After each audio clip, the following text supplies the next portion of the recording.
Bonjour et bienvenue dans cette petite séquence vidéo, au cours de laquelle nous allons parler un peu de mon plan de développement pour les pays africains. J'ai développé ce qu'on appelle un plan de développement pour les pays africains. C'est un plan en deux temps.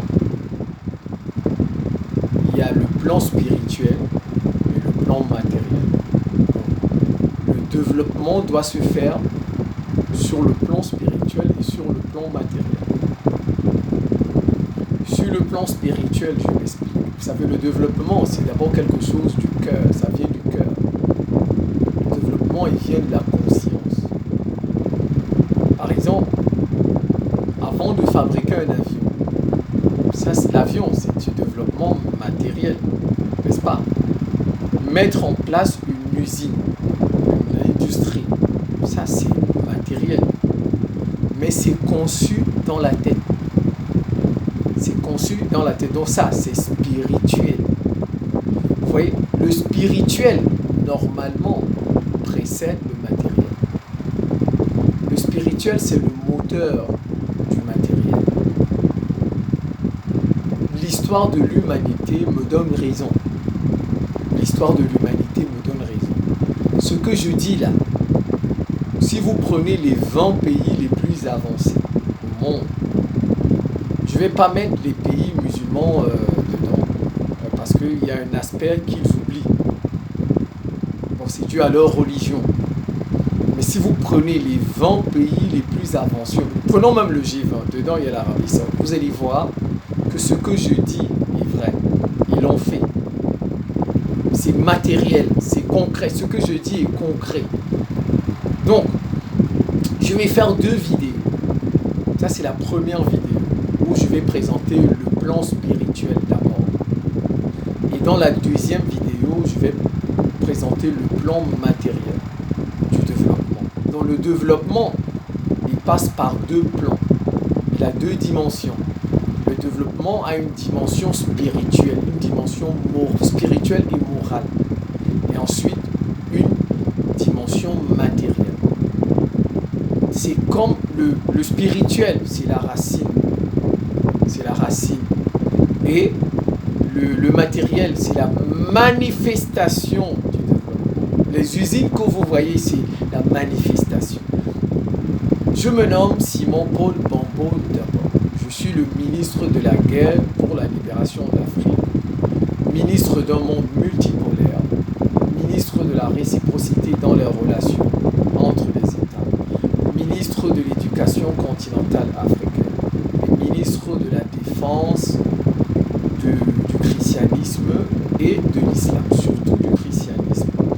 En attendant que les Africains, que les Kémites modernisent les traditions africaines.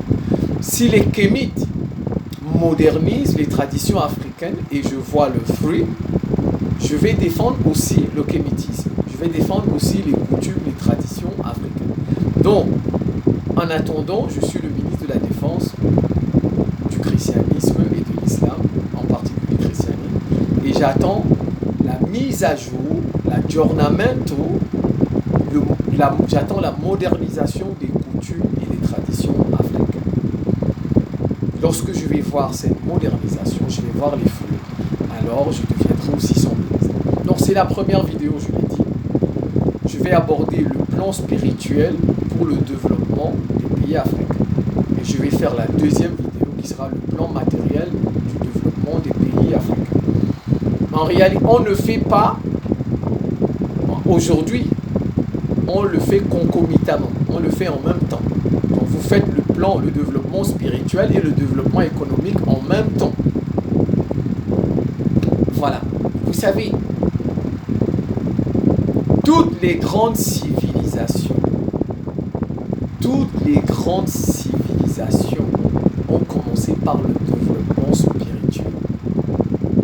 Avant l'économie, avant la technique. Le développement matériel, c'est l'économie, c'est la technique, etc. Les plus grandes civilisations ont commencé par... Mais c'est dommage. C'est pourquoi vous voyez en Afrique, ça ne marche pas. Parce qu'ils nous cachent cela, les Occidentaux. ceux qui dirigent les banques mondiales et le FMI, ils cachent cela. Ils mettent l'accent sur le développement matériel. Ils mettent l'accent sur l'économie, sur la technique. Ils mettent l'accent sur les infrastructures. Mais donc, vous allez voir, toutes les analyses économiques, toutes les analyses politiques oublient le plan spirituel. Et pourtant, tous ces pays-là, tous ces analystes politiques et économiques, leurs pays sont passés par là. Non, non, non. Tous ceux qui travaillent à la Banque mondiale, qui définissent les politiques de développement, leurs États sont passés par là. Mais malheureusement, ils n'oublient pas, mais ils le font exprès. Parce qu'ils ne veulent pas que les pays africains se développent. Donc on met l'accent sur l'économie, sur la technique, c'est-à-dire sur le matériel, le développement matériel, mais ça n'avance pas. Ça n'avance. Regardez, depuis 60 ans, nous faisons la même chose, nous tournons en rond. Depuis 60 ans, mais ça n'avance pas. Et pourtant, nous étions au même niveau que les pays, les dragons d'Asie, c'est-à-dire Taïwan, Sud-Corée, etc. Nous avions le même niveau. Même les monarchies arabes du Golfe, nous avions le même niveau dans les années 60-70. Mais regardez comme ces monarchies ont décollé. Regardez leur take-off. Regardez leur essor. Parce que ces pays ont intégré la dimension spirituelle dans leur développement. Tout le bon exemple, c'est l'Égypte. Vous pouvez contester, vous pouvez dire ce que vous voulez. Le bon exemple, c'est l'Égypte. Les pyramides que vous voyez, les pharaons ont commencé par bâtir des pyramides. Mais c'est quoi les pyramides? Les pyramides, c'est des lieux, c'est des sanctuaires, c'est des lieux religieux. Les pyramides que vous voyez, c'est ça, c'est des lieux spirituels.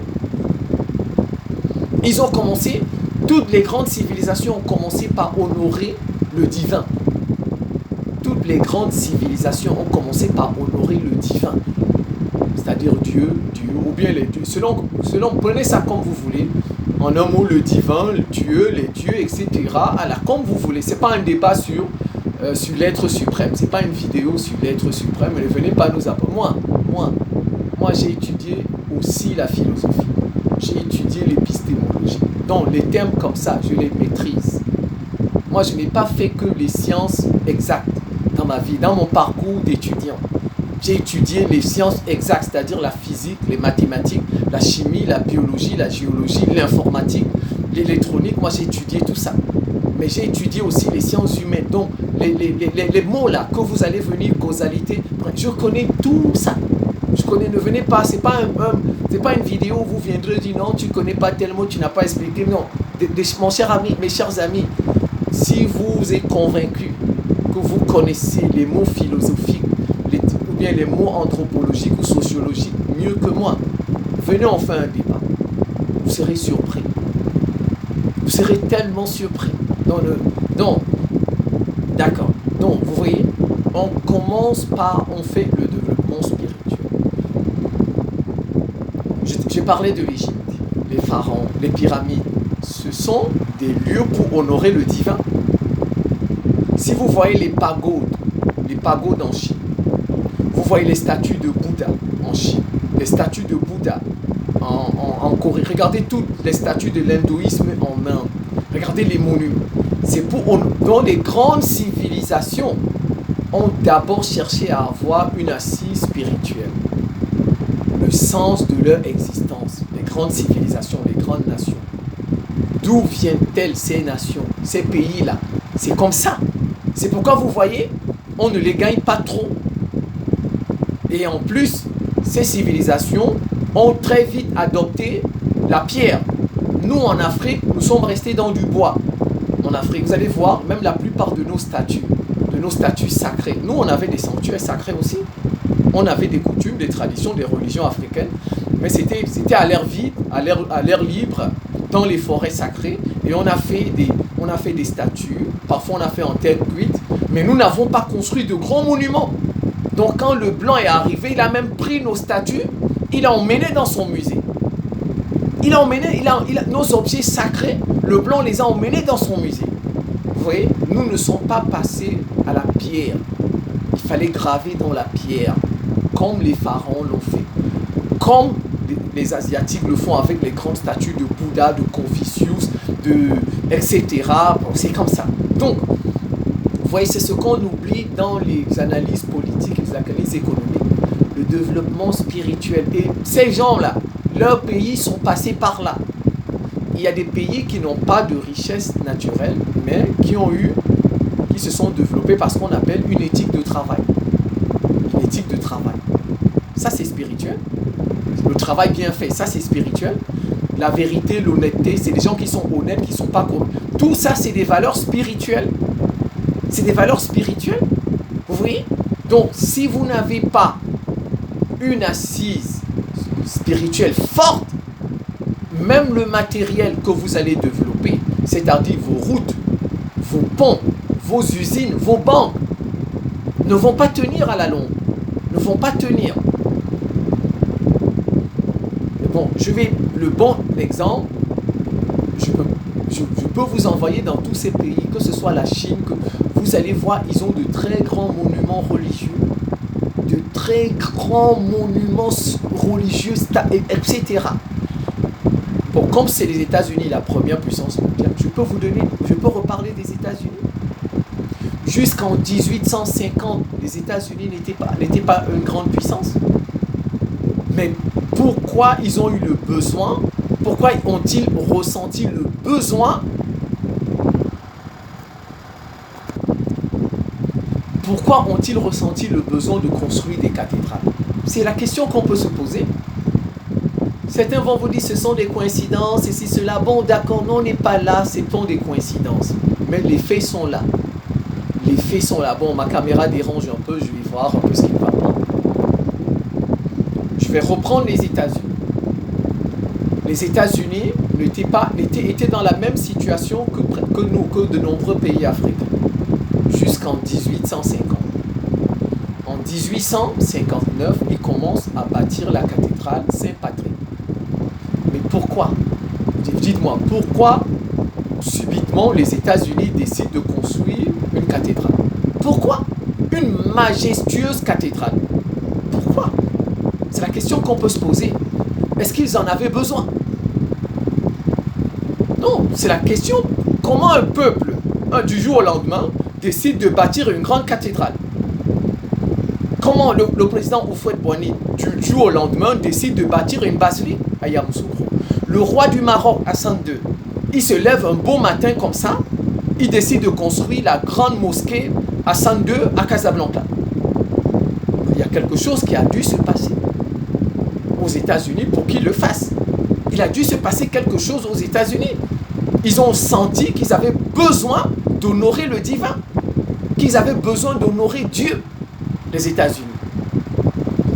Et quand ils bâtissent la cathédrale Saint-Patrick en 1859, en 61, la guerre de sécession commence. L'industrie militaire est en marche. Mais ils n'ont pas arrêté les travaux. Ils ne se sont pas dit, quand il y a une guerre, on arrête les travaux. Non, ils ont continué. Et en 65, le Nord a gagné. Il n'y a pas eu sécession. Le Nord a gagné et ils ont continué les travaux de la cathédrale. On a fini la cathédrale Saint-Patrick en 1880. 1880. Et 10 ans après, les États-Unis deviennent la première puissance industrielle au monde. Les États-Unis dépassent le Royaume-Uni. Ça, ce sont les faits. Vous pouvez dire tout ce que vous voulez, mais ça, ce sont les faits. Maintenant, en 1907, ils décident de bâtir la cathédrale de Washington, les États-Unis. Ils décident de bâtir la cathédrale de Washington. En 1914, la Première Guerre mondiale commence. À la sortie de la Première Guerre mondiale, ils finissent en 1918 la cathédrale de Washington. Et les États-Unis sortent de là la première économie mondiale. Donc chaque fois que les États-Unis ont bâti des monuments prestigieux, majestueux pour honorer le divin, ils ont fait des bons. Ils ont fait des bons. On peut dire tout ce qu'il fait. Bon, il n'y a pas un principe de lien, de causalité, de corrélation. Ben non, non, vous pouvez, mais ça, ce sont des faits.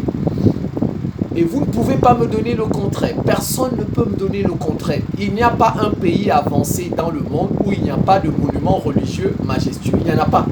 Donc au moins, si ce que je dis n'est pas vrai, on peut me donner un contre-exemple. Bon tiens, monsieur Simon Paul, voilà tel pays. Il n'y a pas de statue de Bouddha dans ce pays. Il n'y a pas de statue de Marie dans ce pays, de Jésus. Il n'y a pas de grande basilique, il n'y a pas de grande mosquée, il n'y a pas de grand temple. Mais ce pays domine la planète. Vous ne pouvez pas me trouver un pays comme ça. Vous ne pouvez pas me le citer. Personne ne peut me nommer un pays où il n'y a pas d'édifice religieux et le pays est fort. Vous ne pouvez pas. Mais au moins, tous les pays au monde, les plus avancés, ont de majestueux édifices religieux pour honorer le divin. Donc vous voyez, dans les analyses politiques et dans les analyses économiques, parfois des grands agentistes, c'est-à-dire Banque mondiale, FMI, on oublie ça. Mais ils font exprès. Ils ne nous le disent pas parce qu'ils savent que s'ils nous le disent, nous allons nous développer. Mais certains l'ont compris en Afrique, certains l'ont compris comme Houphouët-Boigny de la Côte d'Ivoire, comme Hassan II du Maroc. Et si vous allez regarder le développement de ces pays, allez regarder ces pays. En Côte d'Ivoire, depuis qu'on a construit la basilique de Yamoussoukro, en dépit de tous les problèmes de la Côte d'Ivoire, il n'y a pas un pays francophone qui a le niveau de la Côte d'Ivoire. Il n'y en a pas. Un pays francophone noir, il n'y en a pas.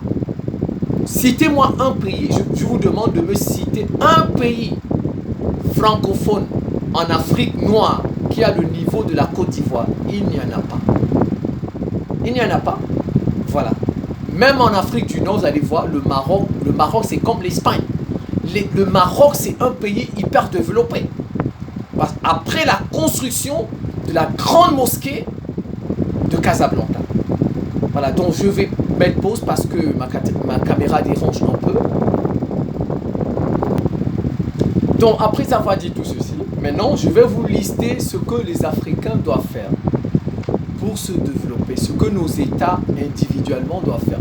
Je dis, on fait le développement spirituel et le développement matériel en même temps. Mais ça, c'est la première vidéo. J'expose d'abord le développement spirituel, ce qu'on doit faire.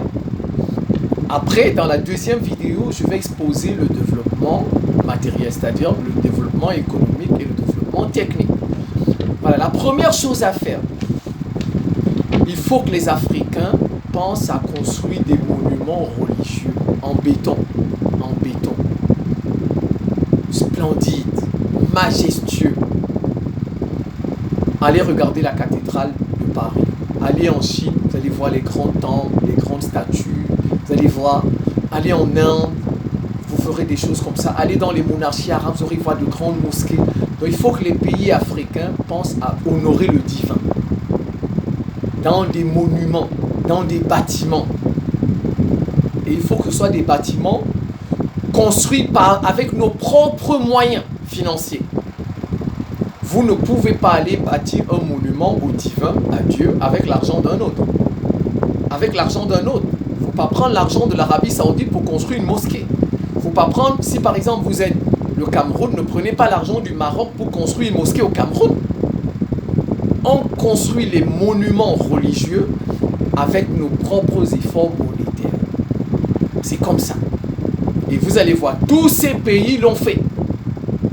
Les cathédrales de Paris, les mosquées, ce sont les Français eux-mêmes qui l'ont fait avec leur propre argent.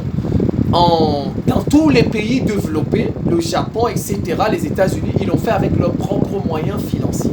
Donc il faut construire de grands monuments religieux au divin. Des mosquées, des églises, etc., des cathédrales. Je vais dire un mot sur les coutumes africaines. Je vais dire, ça vient. Je n'ai pas oublié, mais ce que je viens de dire, c'est pour le christianisme et pour l'islam. Mais je reviendrai vers la fin sur les monuments africains. Deuxième chose, il faut construire des monuments, je vais dire ça, qui partagent des valeurs, des idéaux. Voilà. Je donne un exemple pour que vous compreniez. Comme, regardez, la statue de la liberté aux États-Unis. Voilà. Ça met en avant quel idéal? La liberté. Voilà, il faut construire des monuments comme ça chez nous aussi. Ça fait partie du développement spirituel. Ça montre les valeurs auxquelles nous sommes attachés. Les valeurs que nous défendons. un peuple doit avoir des valeurs qu'il défend. Donc nous devons, si c'est la solidarité, nous devons construire des... Les Africains sont très solidaires, mais ils n'ont pas matérialisé cela. Vous voyez, nous n'avons pas matérialisé, il faut matérialiser nos valeurs. Regardez les autres peuples, par exemple, les Arabes, ils ont écrit le Coran. Regardez les Juifs, ils ont écrit la Bible. Les Africains se sont toujours basés sur l'oralité. C'est ce qui a fait notre défaite. Ce qui a fait notre défaite. Donc il faut matérialiser cela dans la pierre. Donc il faut des monuments, je vais dire, qui véhiculent des idéaux, qui véhiculent des valeurs. Comme au Sénégal, par exemple. Au Sénégal, vous avez le monument de la Renaissance africaine. Ça, c'est très bien. Et vous voyez comme le Sénégal se porte. Regardez comment le Sénégal se porte. Vous, après tout, regardez comment le Sénégal se porte. Jamais de coup d'État pour le moment. Dieu soit loué. Il y a eu la rébellion casamançaise, mais ça s'est limité en Casamance, à Ziguinchor là-bas. C'est pas venu à Dakar. Vous voyez? Parce que bon, il y a des Africains qui pensent, qui réfléchissent. Donc je vais mettre pause parce que la caméra dérange un peu.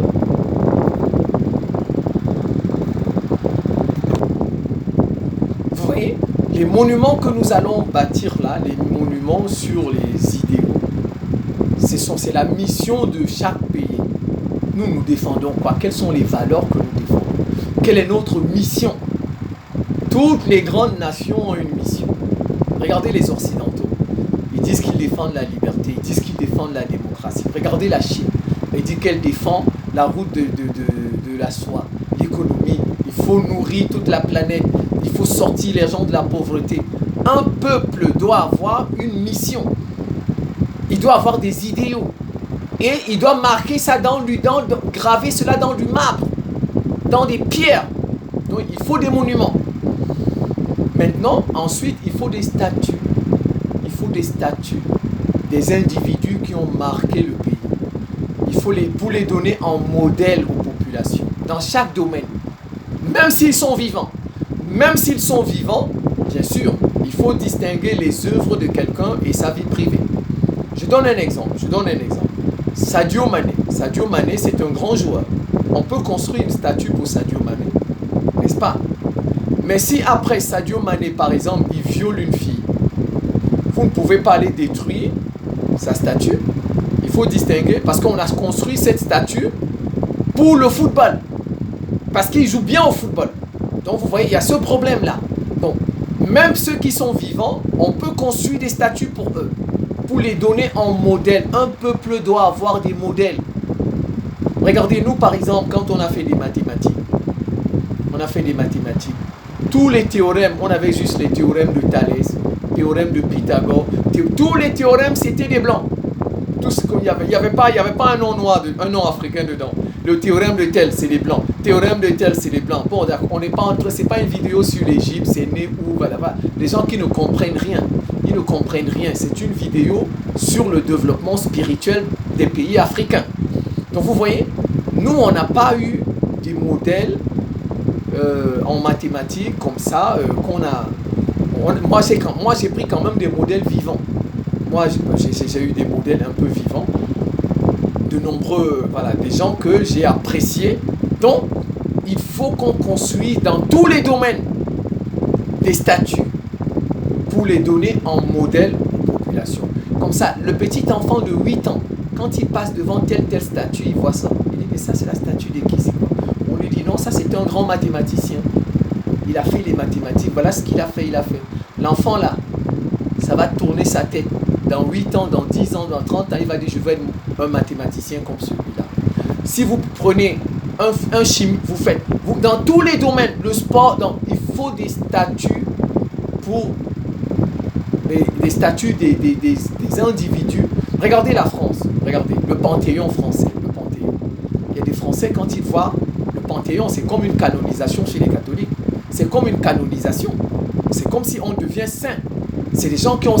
Quand un petit Français voit ça, il dit, merde, non, je vais faire comme celui-là. Comme ça, moi, le jour où je vais mourir, on va me mettre au Panthéon aussi. Vous voyez, le petit enfant, là, il va travailler. Il va se battre. C'est comme ça. Donc, les Africains doivent construire des statues des statues majestueuses, des hommes africains et des femmes africaines qui ont marqué leur pays, même s'ils sont vivants. Même s'ils sont vivants, il faut les construire. Et il faut distinguer leurs œuvres de leurs actions ensuite, après. Si après, par exemple, comme je vous ai pris le cas de Sadio Mané, on a construit une statue parce que c'était un grand footballeur. Mais si après, il viole une fille, on ne détruit pas la statue parce qu'il a violé une fille. On n'a pas construit la statue pour le viol. On a construit une statue pour le donner en modèle dans le football. Vous voyez, c'est ce qu'il faut comprendre. Donc, après les statues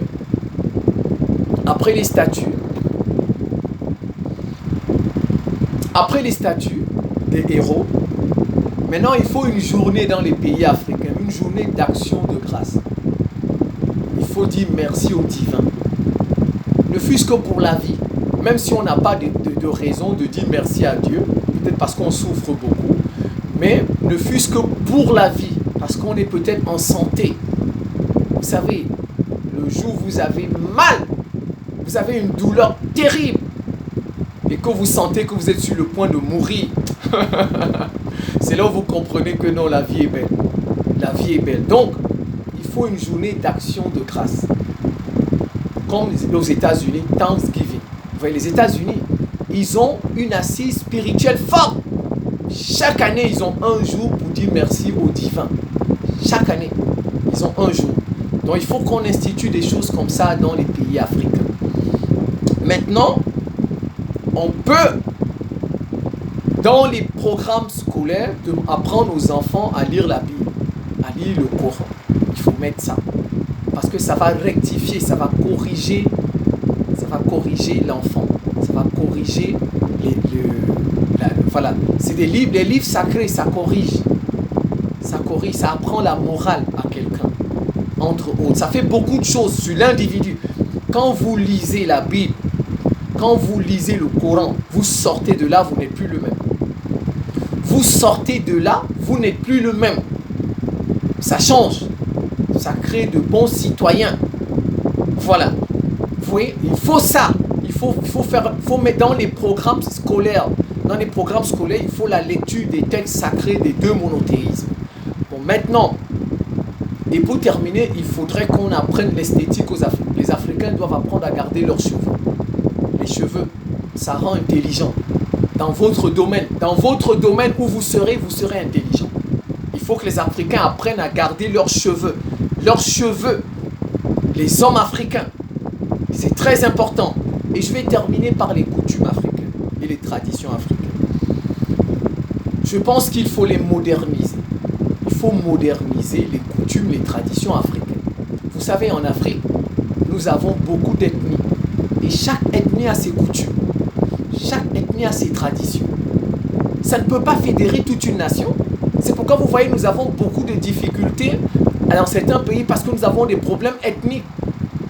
Chacun a sa coutume. Donc, il faut moderniser. Il faut faire la synthèse. Aller dans telle ou telle coutume. On pioche un peu, on pioche. Ça, je dis ça aux kémites. Surtout les kémites qui veulent nous faire retourner dans les... Voilà. Ça, c'est... Il faut aller dans chaque coutume, dans chaque tradition. Piocher ce qu'il y a de bon. Piocher. Faire la synthèse et documenter cela. Et il faut l'écrire. Documenter veut dire il faut l'écrire. Les autres, ils ont écrit pour eux. Et ils nous ont dépassés. Les Arabes ont écrit le Coran. Les Juifs ont écrit la Bible. Donc, dans les traditions africaines, on les modernise. On prend ce qui édifie. Ce qui édifie, on fait la synthèse dans chaque ethnie. Et on documente cela. On fait des films sur ça, on écrit, on fait des livres sur ça. Et on forme des prêtres traditionnels. On forme des prêtres, des imams traditionnels. On va les appeler comme ça. Des prêtres, des imams traditionnels. On les forme. Et on construit de grands monuments dans lesquels ils vont officier. Comme vous voyez, les musulmans ont une mosquée, les chrétiens ont une église. Regardez dans nos traditions, dans nos coutumes. Ils n'ont pas de monument. Même où ils n'ont pas, parfois ils font ça en brousse. En brousse, dans les forêts. Vous voyez, c'est pas moderne. C'est pas moderne. Et chaque ethnie a sa tradition. Ça ne fédère pas toutes. Donc, Vous voyez, c'est pourquoi moi j'ai un problème avec nos coutumes, nos traditions. Parce que ça ne fédère pas toute une nation. Or, l'islam, le christianisme, ça va transcender tout le monde. Tout le monde va entrer dans l'islam. Et c'est fini, basta, c'est fini. Donc, voilà, il faut moderniser les coutumes africaines. Il faut moderniser les traditions africaines. Prendre ce qu'il y a de bon, ce qui édifie l'humain. Faire la synthèse de chaque ethnie, de chaque groupe ethnique. Et puis, documenter cela, c'est-à-dire faire des livres, écrire un livre sacré. L'oralité, on n'en veut plus. Ça ne nous a conduit nulle part, l'oralité. Et marquer cela sur du marbre, sur une feuille. Il faut documenter, il faut écrire. Et puis construire de grands monuments traditionnels. Comme des grandes mosquées, comme de grandes... Il faut construire ça. Les temples traditionnels africains en béton. Et former des pasteurs traditionnels, des prêtres traditionnels et former des imams traditionnels. Et moi, je vais adhérer à ça et je ferai la promotion. Je pense que voilà tout ce qu'on peut faire sur le plan spirituel pour que nos pays se développent. Le spirituel commande le matériel. Le spirituel commande l'économie. Le spirituel commande la technique. Le spirituel, c'est la racine, c'est la base, c'est la fondation. Un peuple qui est fort spirituellement, un peuple où on ne vole pas le bus. Quand vous entrez dans le bus, vous payez.